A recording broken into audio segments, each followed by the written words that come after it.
Hallo liebe Freunde, wie geht's? Guten Abend। German language के किसी भी सेंटेंस में जो बेसिक स्ट्रक्चर होता है, subject verb plus object and rest of the things, fine. मगर इसमें वर्ब की थोड़ी ज्यादा अहमियत इसलिए होती है क्योंकि वर्ब हमेशा सेकंड पोजीशन पर रहेगा और बाकी चीजों को आप इधर उधर घुमा सकते हैं। बाकी लैंग्वेजेस में अक्सर ऐसा नहीं होता। जैसे आप हिंदी में देखिए, मैं जाता हूँ, ठीक है, तो उसको आप चेंज नहीं कर सकते। मैं जाता हूँ तो बस मैं जाता ही हूँ, उसमें से किसी एक चीज को दूसरी जगह पर नहीं डाल सकते। हूँ जाता मैं या जाता मैं हूँ, ऐसे ऐसे करके नहीं चलता है, इंग्लिश में भी नहीं चलता है। मगर जर्मन में खास बात यह है कि वर्ब जो है सेकंड पोजीशन पर रहेगा। And when we talk about verb, इसका मतलब ये है कि जो वर्ब जो कंजुगेट हो रहा है, फाइन। बाकी वर्ब के दूसरे फॉर्म भी आ सकते हैं। तो वही चीजें हम आज हम डिटेल में करेंगे। इसके दो चार एग्जाम्पल हमने दो चार वीडियो में किए हुए हैं, मगर मैंने सोचा कि थोड़ा विस्तार से करते हैं ताकि कोई भी डाउट ना रहे, फाइन। तो शुरू करते हैं। एक बेसिक एग्जांपल लेते हैं, ich lerne डॉइच। यहाँ पे क्या है, अभी जैसे सेकंड पोजीशन का मतलब ये मत समझिए कि सेकंड वर्ड है वही वर्ब हो जाएगा, नहीं। वो होता है पार्ट्स ऑफ स्पीच, जैसे नाउन प्रोनाउन संज्ञा सर्वनाम इत्यादि इत्यादि होते हैं ना, वो पार्ट्स ऑफ स्पीच होते हैं। किसी भी लैंग्वेज में जितने सारे शब्द होते हैं उनको कैटेगराइज किया जाता है, उनको वर्गीकृत किया जाता है इन पार्ट्स ऑफ स्पीच में, जो सात आठ के लगभग होते हैं, फाइन। उसको करेंगे डिटेल में। मगर ये जो है यहाँ पे जो हम बात कर रहे हैं, सेकंड पोजीशन फर्स्ट पोजीशन, चाहे जो भी नंबर का पोजीशन, बेसिकली वो है पार्ट्स ऑफ सेंटेंस, जिसको बोलते हैं जाट्सक्लीड जर्मन लैंग्वेज में, ठीक है, फाइन। सो ich lerne डॉइच, अब यहाँ पे क्या है, ich क्या है बेसिकली, अगर पार्ट्स ऑफ स्पीच के हिसाब से बात करें तो ये तो प्रोनाउन है, ich। मगर यहाँ पे हम इसको सब्जेक्ट बोलेंगे क्योंकि हम पार्ट्स ऑफ सेंटेंस की बात कर रहे हैं, ना कि पार्ट्स ऑफ स्पीच के, फाइन। सो ich क्या हो गया, सब्जेक्ट। दूसरे पोजीशन पे हो गया वर्ब। तीसरे पे लास्ट हो गया डॉइच, वो क्या है, ऑब्जेक्ट। सो ich lerne डॉइच। अब इसी को हम डॉइच लर्न ich बोल सकते हैं और बड़े आराम से बोल सकते हैं। ये जर्मन लैंग्वेज में अजीब नहीं लगता है, दूसरे लैंग्वेज में अजीब लग सकता है। ये अजीब नहीं लगे तो कम से कम थोड़ा कवितामय जरूर लगता है, ऐसा लगता है, जाऊंगा मैं, ठीक है। तो ऐसे करेंगे, चाहूंगा मैं तुझे शाम सवेरे, तो ये सब क्या है, या तो गाना लगने लगता है या तो कविता लगने लगती है, मगर जर्मन में ऐसा नहीं होता है, ठीक है, it's very common, fine. So Deutsche learn ich, that is fine. English में भी ऐसा होता है, उसको इन्वर्जन बोलते हैं। उस वो इसलिए करते हैं थोड़ा एम्फेसिस, थोड़ा जोर डालने के लिए। मगर जर्मन लैंग्वेज में ये एक नॉर्मल बात है, फाइन। सो दूसरा सेंटेंस लेते हैं, er hat einen Freund, ठीक है। अभी यहाँ पे देखिए, जो एक पार्ट ऑफ सेंटेंस होता है उसमें कई सारे वर्ड्स हो सकते हैं, फ्रेजेस हो सकते हैं, बेसिकली वो फ्रेजेस ही होते हैं। वो एक शब्द का भी हो सकता है, एक से ज्यादा का भी हो सकता है, फाइन। सो एर क्या है, पार्ट्स ऑफ स्पीच के हिसाब से ये प्रोनाउन है। मगर यहाँ पे काम क्या कर रहे हैं, सब्जेक्ट का। सब्जेक्ट मीन्स डूअर, करता, जो करता है वो करता है, ठीक है। और हट, अब यहाँ पे क्या है, वर्ब क्या है, हेल्पिंग वर्ब है, ठीक है। हेल्पिंग वर्ब है यहाँ पे, तो मेन वर्ब का काम कर रहा है, हाँ बेन, ठीक है, फाइन। और ये लास्ट पोजीशन पे क्या है, आइनन फ्रोइड। यहाँ पे दो वर्ड है लेकिन वो चीज एक ही है, वो क्या है, ऑब्जेक्ट है, ठीक है। ऑब्जेक्ट भी अब कई तरीके के हो सकते हैं, आकुजाटिव, दाटिव, गेनेटिव, प्रीपोजिशनल, ठीक है। कई टाइप के हो सकते हैं, उसने डिटेल में अभी नहीं जाएंगे अब। सो सेकंड पोजीशन पे वर्ब, और बाकी चीजें इधर आप कर सकते हैं, जैसे einen Freund habe ich, einen Freund hat er hat einen Freund hat that is fine। er fuhr gestern nach Berlin, what is fuhr, fuhr is basically the past tense of fahren, ठीक है। so er fuhr gestern nach Berlin, so past tense में है, yesterday he traveled to Berlin, ठीक है, कल वो Berlin गया, fine. सो यहाँ पे भी देखिए सेकंड पोजीशन में। और अभी हम जो बात कर रहे हैं वो अफर्मेटिव सेंटेंसेस की बात कर रहे हैं, ठीक है, पॉजिटिव सेंटेंसेस की बात कर रहे हैं। क्वेश्चन में तो वैसे भी वर्ब एक नंबर पे चला जाएगा, इफ इट इज या नाइन फ्रागा। वे फ्रागा है तो एक नंबर पे क्या आएगा, वे वोट आएगा, दूसरे नंबर पे वर्ब रहेगा, ठीक है, फाइन। सो एयर फोर गेस्टन नाक बर्लिन, गेस्टन फोर एयर नाक बर्लिन। अब यहाँ पे क्या है, एयर को लास्ट में आप नहीं लेके जा सकते, ठीक है। गेस्टन फोर नाक बर्लिन एयर, नहीं, ऐसा भी नहीं चलता, ठीक है। सो गेस्टन फोर एयर नाक बर्लिन फोर एयर गेस्टन, दैट इज ऑल्सो फाइन। अब ये नाक बर्लिन क्या है, that is basically a prepositional object, because ये ऑब्जेक्ट तो है मगर डायरेक्ट ऑब्जेक्ट नहीं है, नाक के बाद बन रहा है तो prepositional object. I am going to Delhi, so to Delhi it's a prepositional object, क्योंकि प्रेपोजिशन जोड़ के बना है वो, ठीक है, डायरेक्ट ऑब्जेक्ट नहीं है।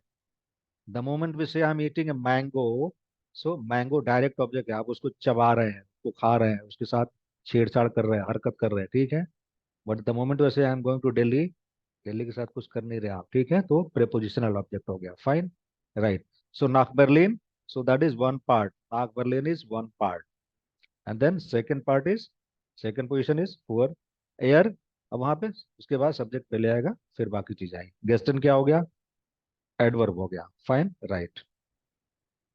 और कुछ एग्जांपल लेते हैं। आइनियार हट 12 मोनाटा, ठीक है। पहले इसके पार्ट ऑफ सेंटेंसेस हम देख लेते हैं, ठीक है। सो आइनियार हट 12 मोनाटा, आइनियार क्या है, सब्जेक्ट हो गया, 1 ईयर, हट हैज 12 मोनाटा। अब 12 मोनाटा अगर सेंटेंस में देखा जाए तो 12 मोनाटे का अपने आप में अलग अलग कुछ खास अस्तित्व नहीं है, 12 महीने, ठीक है। सो 12 मोनाटा, this is one part, so this is the object. तो तीन पार्ट हो गए, सब्जेक्ट, वर्ब, ऑब्जेक्ट। सो आइनियार हट 12 मोनाटा, verb in the second position. इसको आप ऐसे ही बोल सकते हैं, 12 मोनाटा हट, हट आइनियार, 12 मोनाटा हट आइनियार, and that's very common in German language. बाकी लैंग्वेज में ऐसा नहीं होता है, फाइन। एक श्राइबर माइनम फाटर einen ब्रीफ, ठीक है। सो इसमें डाटे ऑब्जेक्ट भी आ रहा है, माइनम फाटर हो गया डाटे ऑब्जेक्ट, einen ब्रीफ जो चीज लिख रहे हैं आप, आकुजाटिव हो गया, ठीक है। ये जो भी कॉन्सेप्ट मैं बीच बीच में बोल रहा हूँ, इन सारी चीजों के लिए वीडियो पड़ा हुआ है, आप जाके आराम से देख सकते हैं फॉर बेटर क्लैरिटी। जैसे आकुजाटिव पढ़ा है, डाटिव पढ़ा है, ठीक है, फाइन। सो एक हो गया सब्जेक्ट, श्राइबे हो गया सेकंड पोजीशन पे वर्ब, माइनम फाटर डाटिव ऑब्जेक्ट, इनडायरेक्ट ऑब्जेक्ट, einen ब्रीफ आकुजाटिव ऑब्जेक्ट। वर्ब को सेकंड पोजीशन पर रखते हुए it is just like an axis, verb क्या है, वो धुरी है सेकंड पोजीशन, उसके इर्द गिर्द बाकी सब नाच रहे हैं, जैसे सोलर सिस्टम में क्या हो रहा है, ठीक है, वैसे आप समझ लीजिए, फाइन। सो माइनम फाटर श्राइब ich einen ब्रीफ, बट यू कांट से, जैसे इंग्लिश में बोल सकते हैं ना हम लोग, वैसा इसमें नहीं कर सकते। माइनम फाटर ich schreibe einen ब्रीफ, नो, दैट्स रॉन्ग, ऐसा नहीं बोल सकते। einen ब्रीफ ich schreibe meinem फाटर, नो, ऐसा नहीं बोल सकते। फर्स्ट पोजीशन आपने जब भी किसी और चीज को दे दिया सब्जेक्ट के अलावा, चाहे सब्जेक्ट को ही, दूसरी पोजीशन पे वर्ब आएगा ही आएगा, ठीक है।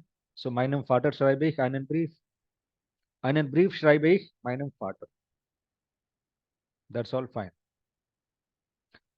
अभी हमने जितने प्रकार के सेंटेंस टेंस इसे लिखे हैं उसके सारे हमने एग्जांपल कुछ कुछ ले लिए, जैसे प्रेजेंस हो गया, प्रेteritum हो गया, ठीक है, परफेक्ट हो गया, मोडल वर्ब हो गया, ठीक है, ताकि क्लैरिटी थोड़ी अच्छी रहे। एरहट ein neues Auto gekauft, gekauft किसमें है ये, परफेक्ट में है, ठीक है, वीडियो पड़ा हुआ है। सो एरहट ein neues Auto gekauft, पहले इसको हम टुकड़ों में बांटते हैं।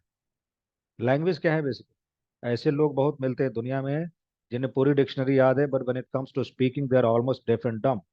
Why does it happen at all, ऐसा क्यों होता है, क्योंकि वो लोग फ्रेज के महत्व को नहीं समझते हैं, ठीक है। फ्रेजेस हमको बनाने हैं शब्दों से, और वो फ्रेजेस हमारे दिमाग में रेडीमेड सेट हो जाते हैं, जरूरत पड़ती है अचानक वो फायर हो जाते हैं, फाइन। सो एर हट ein neues Auto gekauft, अब ये एयर क्या है, सब्जेक्ट हो गया, हट क्या है, वर्ब हो गया, ein neues Auto, इसमें तीन वर्ड है, मगर सेंटेंस के पार्ट के हिसाब से देखा जाए तो ये एक ही चीज है, क्या है, डायरेक्ट ऑब्जेक्ट। क्या बाबा, क्या खरीदा उसने, नई कार खरीदी, कार, नई, एक, उसने एक नई कार खरीदी, तो बेसिकली चीज एक ही है ना। एंड देन कम्स गेकाउट, ये गेकाउट आपको देख के तो वर्ब ही लग रहा है, वर्ब का फॉर्म है, लेकिन वर्ब जब कंजुगेशन छोड़ के कहीं और चला जाए तो वर्ब का काम नहीं करता, असल में देखा जाए तो उसका वर्ब का नेचर हो जाता है कमजोर। तो ऐसे आप बोल सकते हो वर्ब ही क्या जो कंजुगेट ना हो, वर्ब वही होता है जो सब्जेक्ट के साथ चिपकता है अपना रूप बदल के, ठीक है, उसी को बोलते हैं कंजुगेशन, ऐसे समझिए। तो ये क्या है, ये काउट क्या है, पार्टिसिपल में चला गया, इसको हम जर्मन में क्या बोलते हैं, पार्टिसिप स्वाइ। सो एर हट ein neues Auto and gekauft, कितने पार्ट हो गए, एक, दो, ein neues Auto तीन, और gekauft चार। दूसरे नंबर पे एक्सिस बना के आप वर्ब को रोक लेंगे, बाकी चीजों को न चाहिए आप। सो ein neues Auto hat er gekauft, ein neues Auto er hat gekauft, ऐसा नहीं बोल सकते, क्योंकि ऐसे करेंगे तो एर आ जाएगा दूसरे पोजीशन पे, तीसरे पोजीशन पे वर्ब चला जाएगा। और इसीलिए मैंने इस पे एक लेक्चर बनाया अलग से, वरना इसके एग्जाम्पल हम कई सारे लेसन्स में कर चुके हैं। फाइन, तो इसको ध्यान से समझिए। आई नोएस auto हटेर gekauft, gekauft हटेर आई नोएस auto। अभी आप सोच रहे हो कि सर gekauft तो वर्ब है, उसको फर्स्ट पोजीशन पे ला दिए तो वो क्वेश्चन बन जाएगा या नाइन फ्रागे बन जाएगा। No, it's not at all a verb. वो वर्ब है ही नहीं, वो पार्टिसिपिल स्वाई में चला गया। पार्टिसिपिल स्वाई बन गया तो एडजेक्टिव भी बनता है वो और भी बहुत कुछ बनता है, ठीक है। वर्ब वही जो कंजुगेट हो, ठीक है। जैसे बोलते हैं ना दुल्हन वही जो, तो वैसे समझ लीजिए आप। फाइन। सो gekauft hat er ein neues Auto, ein neues Auto, again object और सेकंड पोजीशन पे वर्ब, उसके बाद से subject. But at the same time इसका भी ध्यान रखना है हमको। gekauft hat er, gekauft hat ein neues Auto er, नहीं, ऐसे में सब्जेक्ट को आप लास्ट में नहीं लेके जा सकते, वो खतरनाक हो जाएगा। फाइन। अगेन आगे बढ़ते हैं कुछ मॉडल वर्ब्स के साथ। वी वोलेन ein neues Motorrad kaufen, ठीक है। वर्ब वही जो कंजुगेट हो, सेकंड पोजीशन ले। वो मोडाल वर्ब के साथ क्या होता है, जो मेन वर्ब है इन्फिनिटिव में जाता है, इन्फिनिटिव में रहता है, लास्ट में चला जाता है, वही हुआ यहाँ पे। और सेकंड पोजीशन लेता है मॉडल वर्ब और कंजुगेट होता है। कंजुगेट का मतलब क्या है, सब्जेक्ट के हिसाब से अपने आप को ढाल लेना, ठीक है। फाइन। सो वी वोलन आई नो मोटोराड काउफिन, काउफिन लास्ट में चला गया तो इन्फिनिटिव फॉर्म है, आपको दिख तो रहा है कि वर्ब है ये, सीधे सीधे दिख रहा है मेन वर्ब है, बट नो, ये वर्ब का काम नहीं कर रहे हैं यहाँ पे, सही में देखा जाए तो, ठीक है। ये क्या है कि इन्फिनिटिव फॉर्म है। फाइन। असली काम तो यहाँ पे वर्ब का ये कर रहा है, वोलन। सो वी वोलन, वी हो गया सब्जेक्ट, वोलन is model verb, that is इस सेंस में हम वर्ब बोलेंगे conjugated verb, that is works, that always works as a helping verb. और आइन नॉइस मोटोराट, ठीक है, ये हो गया ऑब्जेक्ट काउफन। अभी इसको घुमाते हैं, कैसे होगा। आइन नॉइस मोटोराट वोलन विया काउफन, फर्स्ट पोजीशन पे क्या आ गया, ऑब्जेक्ट आ गया जो अकुजाटिव है, डायरेक्ट ऑब्जेक्ट है। फाइन। सो आई नॉइस मोटोराट वोलन विया काउफन, वोलन के बाद से काउफन विया, ये काम नहीं करना, वोलन विया काउफन, काउफन वोलन विया आई नॉइस मोटोराट, even that is fine.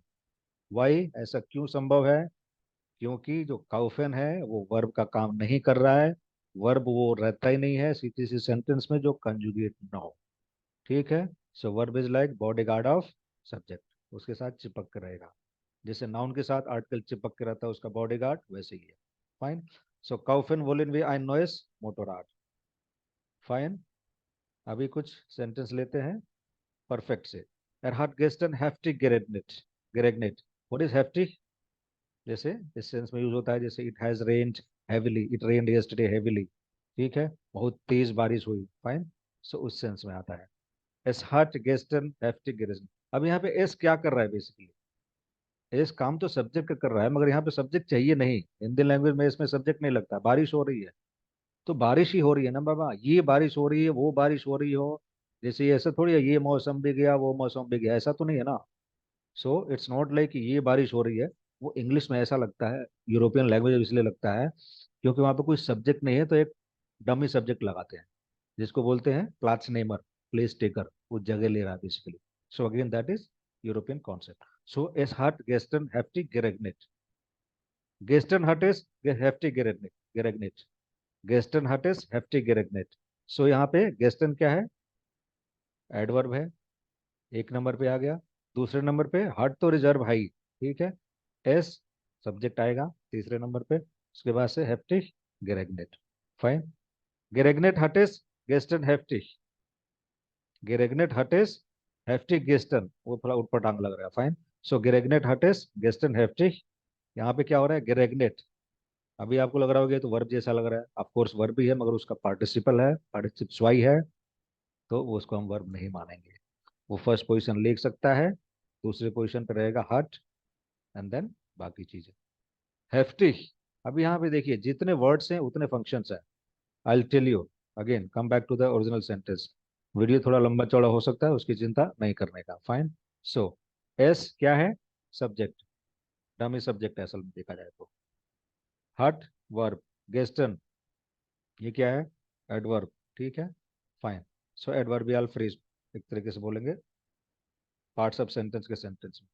Hefty अगेन एडवर्ब, ठीक है, एंड देन ग्रेगनेट, पार्टिसिपल स्वाई। So heftig hat es gestern geregnet. heftig hat es gestern geregnet. बारिश कैसे हुई बाबा? तेज बारिश हुई, धुआंधार बारिश हुई। फाइन, आगे बढ़ते हैं। Die neuen Studenten kommen aus Norwegen. Fine. So die neuen Studenten kommen aus Norwegen. That's again a very common sentence. But यहाँ पे क्या है, जो पार्ट्स ऑफ सेंटेंस बन रहे हैं थोड़े लंबे लंबे बन रहे हैं। जैसे डी नोएन स्टूडेंटन, ये बेसिकली एक चीज है। स्टूडेंटन, डी नोएन स्टूडेंटन को आप किसी एक शब्द से रिप्लेस कर सकते हैं। जैसे पेटर, ich komme aus Norwegen, ich komme aus Indien। ठीक है। Obama kommt aus den USA। ठीक है। तो यहाँ पे जो सब्जेक्ट है उसमें तीन वर्ड्स आ गए। तो ये मत समझिए कि नहीं हम डी के बाद वर्ब को घुसा देंगे, नो दैट्स रॉन्ग। सो डी नोएन student means the new students, subject वो है पूरा, पूरा का पूरा। देन सेकंड पोजीशन यहाँ पे आता है कॉमन, एंड देन आउस नॉर्वेगन। अब ये आउस आ रहा है प्रीपोजिशन बन के नॉर्वेगन के साथ। व्हाट इज नॉर्वेगन? नॉर्वे। ठीक है। सो आउस उसके साथ चिपक के रहेगा when it comes to part of sentence, and that becomes prepositional object. Fine, prepositional object. तो यहाँ पे कितने पार्ट बने? एक दो तीन, बस। और तीन बने इसलिए इसका दो ही वेराइटी बनी। क्यों बनी? If you are good at maths you can calculate permutation combination. Fine. So aus Norwegen kommen die neuen Studenten. Now wir kauften letztes Jahr ein Sofa। थोड़ा past tense का भी ले लेते हैं। Wir kauften letztes Jahr ein Sofa। Fine. Letztes Jahr kauften wir ein Sofa। kauften ये क्या form है? past tense का फॉर्म है। ein Sofa, ein Sofa kauften wir letztes Jahr। that is also fine, but इन सब में क्या हो रहा है? second position is always reserved for the conjugated verb. When we say verb, इसका मतलब ये नहीं कि जो पार्टिसिपल वाला वर्ब आ रहा है चाहे इन्फिनिटिव वाला आ रहा है उसको लगा देंगे, नहीं, वो गलती हो जाएगा। ठीक है। तो उसका ध्यान रखना है। जो वर्ब कंजुगेट हो रहा है सेकंड पोजीशन पे, we are talking about that. वी स्पील्टन इन बर्लिन टेनिस। इन बर्लिन स्पिल्टन वी टेनिस। मगर ऐसे नहीं बोल सकते, इंग्लिश में ऐसा बोलते हैं, in Berlin we played tennis, that is fine. We played tennis in Berlin, tennis we played in Berlin, tennis we played in Berlin. English में ऐसा नहीं बोल सकते ना, tennis played we in Berlin, no. Tennis we played in Berlin we played tennis. तो English में ऐसा नहीं होता, मगर यहाँ पे इसका ध्यान रखना है। इन बर्लिन वी स्पिल्टन टेनिस, दैट इज रॉन्ग। और ऐसा कुछ दिनों तक शायद होएगा आपको, बिकॉज ऑफ इंटरफेरेंस, तो उससे बचना है। इन बर्लिन स्पिल्टन वी टेनिस, टेनिस स्पिल्टन वी इन बर्लिन। ठीक है। टेनिस वी स्पिल्टन इन बर्लिन, दस इज फल्श। Fine. Now er rauchte jeden Tag 5 Zigaretten। ठीक है। Every day he smoked 5 cigarettes. वो रोज 5 सिगरेट पीता था। ठीक है। So er rauchte jeden Tag, what is jeden Tag? It's one thing, that is again adverbial phrase। Fine. 5 Zigaretten, ये हो गया ऑब्जेक्ट आपका, डायरेक्ट ऑब्जेक्ट। क्या पीता था भाई? सिगरेट। कितने? 5 सिगरेट। तो 5 हो 10 हो 20 हो सब मिला के एक साथ ऑब्जेक्ट बनेंगे। सो jeden Tag rauchte er 5 Zigaretten every day।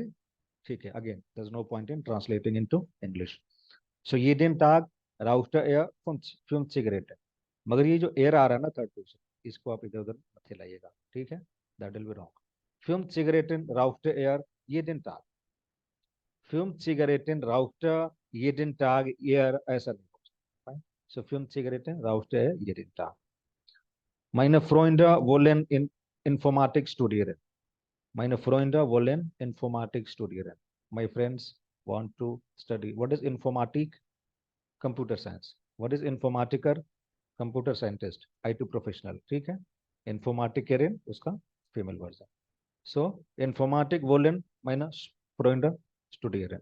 That is also fine, but again अभी आप खुद ही देखिए, when we जब हम वर्ब की बात करते हैं तो वो वर्ब वो होता है जो कंजुगेट होता है। अभी यहाँ पे देखिए स्टूडियन तो वर्ब है, मगर वो क्या है? कंजुगेट हो रहा है? नहीं हो रहा है। ठीक है। वो चला गया लास्ट में। ठीक है।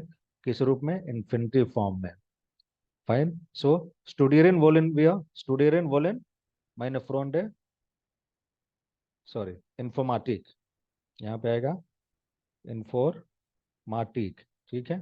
सो because this is Studeren is not playing the role of verb, क्योंकि स्टूडियन यहाँ पे वर्ब का काम नहीं कर रहा है, इसलिए हम इसको एक कोई एक नंबर पे डाल सकते हैं। वर्ब का काम वोलन कर रहा है, इसलिए सेकंड पोजीशन उसका रहेगा। ठीक है। एंड देन माइनर फ्रॉइंट, ये हो गया एक चीज, क्या है, सब्जेक्ट। लास्ट में क्या हो गया, इंफॉर्मेटिव, क्या क्या स्टडी कर रहे हैं बाबा, सो ऑब्जेक्ट। ये स्टूडियन एक नंबर पे कैसे आ गया, because it's not a verb here, it's not, it's a verb but it's not playing the role of a verb. ठीक है, फाइन। अभी इतना करने के बाद हमने आपके लिए कुछ बहुत ही खास अच्छे अच्छे सेंटेंसेस चुने हैं, जिसको आप कोशिश करिएगा। ठीक है, खुद करिएगा, इच्छा हो तो कमेंट बॉक्स में करिएगा ताकि दूसरे भी देखें। और ये नहीं सोचना कि हम कुछ गलत कर दिए तो दूसरे देख के हंसेंगे। ठीक है, वो भी ऐसी गलती करेंगे। और सबसे बड़ी बात, एक चीज और बोलना चाहूँ, जिन लोगों ने अभी अभी शुरू किया जर्मन सीखना, उन्हें मेरा सुझाव है कि बिल्कुल शुरू से शुरू करें। उससे क्या है, कंफ्यूजन नहीं रहता है। जिन लोगों को जर्मन आते हैं, अपने हिसाब से टॉपिक कॉन्सेप्ट चुन के देख सकते हैं। और शुरू से शुरू करने का सबसे बढ़िया तरीका है, चैनल पे आने के बाद सबसे फर्स्ट में होम दिखता है, उसके बाद से वीडियोस दिखता है। वीडियो पे क्लिक करेंगे, नीचे तीन चीजें आती हैं, popular, recent and oldest, latest and oldest. Oldest पे जाइए, क्लिक करिए, तो सबसे पुराने वीडियो सबसे पहले आ जाएंगे, वहां से आप शुरू कर सकते हैं। Fine. So these are 4 sentences for you, just try this. वही एक्सपेरिमेंट इनके साथ करिए जो हमने अभी किया आपके लिए। Fine. Er hat keinen Freund, wir schreiben unserem Lehrer einen Brief, seine Schwester hat Medizin studiert und wir waren gestern im Schwarzwald. Fine. So, thank you so much for your time and patience. ठीक है, मिलते हैं फिर अगले lesson में। Till then, keep practicing, keep revising, because in a language, practice और revision बहुत जरूरी होता है। ठीक है, एक ही चीज को बार बार करना है, वो दिमाग में स्टोर हो जाएगा फ्रेज बन के। फिर आप जब चाहेंगे निकलेगा, नहीं चाहेंगे तो भी निकलेगा। Fine. So thank you so much once again, see you in the next session of videos.